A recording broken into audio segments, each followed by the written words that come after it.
And several weeks ago, I told Colin I was working on this talk.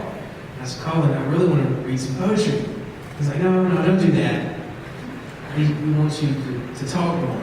I call it poetry is my comfort zone. He's like, no, this is more of a speech type of deal. So I work really hard getting ready for this speech. My poor husband has heard it so many times. And I'm getting ready to come down here, and Colin's like, well, you know what? You can read poetry if you want to. Thanks for that, Colin.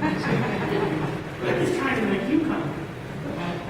Well, let's start it out this way then, and then I'll get to the speech. Let's start it out. They're wonderful now, but when I told them I was gay, my mother demanded God's reasons for striking her grandchild bare dead.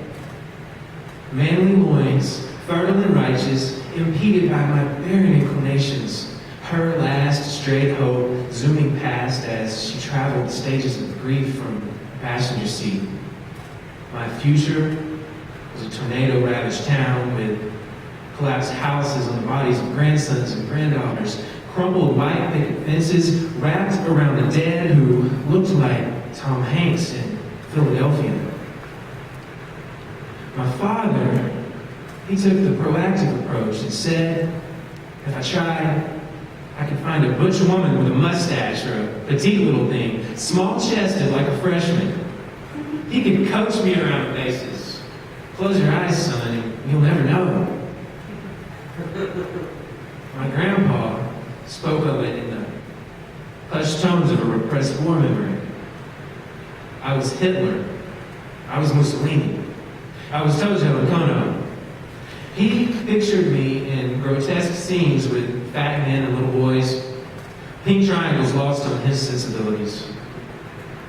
I was Hiroshima aftermath to his peacetime America, Pacific Rim foreign on toes, farm kid strong, the flag at the post office flying half-mast while taps played solo and survivors wept. My grandmother, she didn't change at all, stringing me out with sugar and buttercream together until I saw visions of her worshipped in another time, a one-day siren in a bar, surrounded by my people, dirty jokes and colored hair.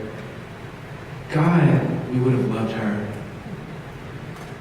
I think that homosexuality is genetic, a decadent recipe passed down to diabetic queens of the family. I never went hungry. Thank you, Grandma. And I still wonder what he'd say, my brother, who explained biology with pornographic magazines, who would arrange my G.I. Joes and sexual positions, who knew before anyone but left before I could truly make my appearance. When we play hide and seek as children, I'd always end up in the closet. He would help me out gently. I think it was a sign.